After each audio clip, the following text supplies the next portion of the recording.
2024 ചിമ്മിനിയിൽ നിന്നുള്ള ചോർച്ചയുടെ ദൃശ്യം. കടപ്ര കുമ്പനാട് നിവാസികൾ വർഷങ്ങളായി ഒരു നിശബ്ദ കൊലയാളിയുടെ നിഴലിലായിരുന്നു. വിഷപ്പുകയുടെ ക്ലോസപ്പ് ദൃശ്യം.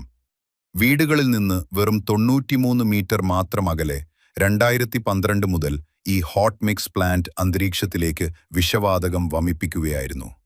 നിരന്തരമായ പരാതികൾ മുതൽ ജനപ്രതിനിധികളുടെ സഹായവും കോടതി വ്യവഹാരങ്ങളും വരെ പയറ്റിനോക്കി. എന്നാൽ സത്യവും വസ്തുതകളും തമസ്കരിക്കപ്പെട്ടു. പാവപ്പെട്ട ജനങ്ങളുടെ പണം വക്കീലന്മാർക്കായി ചിലവായതല്ലാതെ ഫലമുണ്ടായില്ല. ഒടുവിൽ 2024 ആത്മാർത്ഥമായ മറ്റൊരു ശ്രമം ആരംഭിച്ചു. പ്രതീക്ഷിക്കാത്ത ഇടങ്ങളിൽ നിന്ന് സഹായങ്ങൾ ലഭിച്ചു. അമ്മമാരും കുട്ടികളും പ്രതിഷേധിക്കുന്ന ദൃശ്യം. കോടതികളും വക്കീലന്മാരും പരാജയപ്പെട്ടപ്പോൾ, രാഷ്ട്രീയക്കാർ കണ്ണടച്ചപ്പോൾ ഇവിടുത്തെ അമ്മമാരും രക്ഷിതാക്കളും തോറ്റുകൊടുക്കാൻ തയ്യാറായില്ല. പ്ലാന്റിലെ പുകക്കുഴലിൽ നിന്നുള്ള ചോർച്ചയും ഫ്യൂസിറ്റീവ് ലീക്സ് ശക്തമായ ജനകീയ പ്രതിഷേധവും ആയുധമാക്കി അവർ പോരാടി.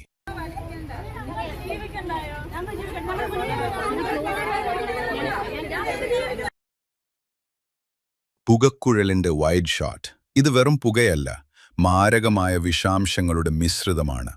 വ്യവസ്ഥാപിതമായ അഴിമതിക്കെതിരെ സ്വന്തം ശ്വാസത്തിനു വേണ്ടി അവർ പൊരുതി.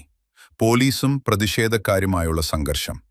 നിയമവ്യവസ്ഥ കൈവിട്ടപ്പോൾ ശക്തമായ ജനപിന്തുണയും വിട്ടുവീഴ്ചയില്ലാത്ത സമ്മർദ്ദവും മാത്രമായി അധികാരികൾക്ക് മനസ്സിലാകുന്ന ഭാഷ.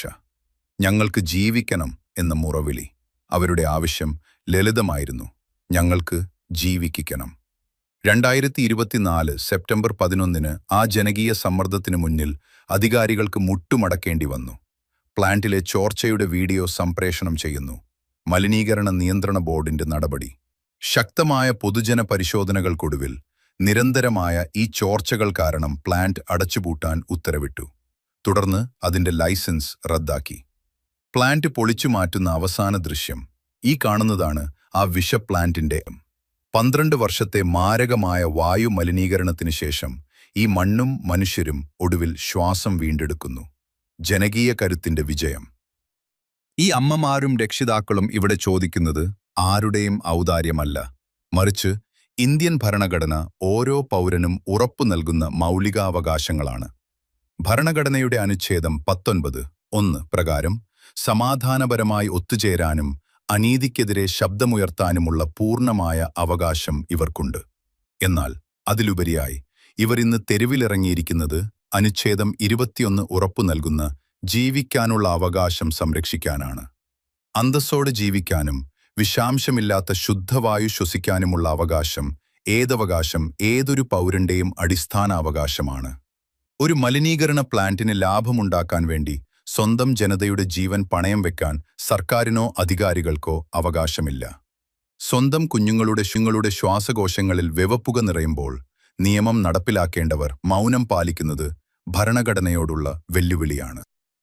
പോലീസിനെ ഉപയോഗിച്ച് ഈ അമ്മമാരെ തടയാൻ ശ്രമിക്കുമ്പോൾ അവർ തകർക്കാൻ നോക്കുന്നത് ഒരു സമരത്തെയല്ല, മറിച്ച് ഈ നാടിന്റെ അതിജീവനത്തിനായുള്ള പോരാട്ടത്തെയാണ്. ഇത് കേവലം ഒരു പ്ലാന്റിനെതിരെയുള്ള സമരമല്ല, ശുദ്ധവായുവിനും നീതിക്കും വേണ്ടിയുള്ള മനുഷ്യന്റെ മൗലികമായ പോരാട്ടമാണ്. സഹായിച്ച എല്ലാവർക്കും ഞങ്ങളുടെ ഹൃദയം നിറഞ്ഞ നന്ദി. 2024 പ്ലാന്റ് അടച്ചുപൂട്ടുകയും 2025 അത് പൂർണ്ണമായി നീക്കം ചെയ്യുകയും ചെയ്ത സാഹചര്യത്തിൽ സംഭവിച്ച കാര്യങ്ങൾ ഒരു ചുരുക്കരൂപത്തിൽ വീണ്ടും അവതരിപ്പിക്കേണ്ട ആവശ്യമുണ്ടായി. ഓരോ തീരുമാനവും എന്തുകൊണ്ടെടുത്തു, ഓരോ സംഭവവും എങ്ങനെ നടന്നു എന്നത് വ്യക്തമായി മനസ്സിലാകാത്തവർക്ക് ഇത് വേഗത്തിൽ മനസ്സിലാക്കാൻ സഹായിക്കും.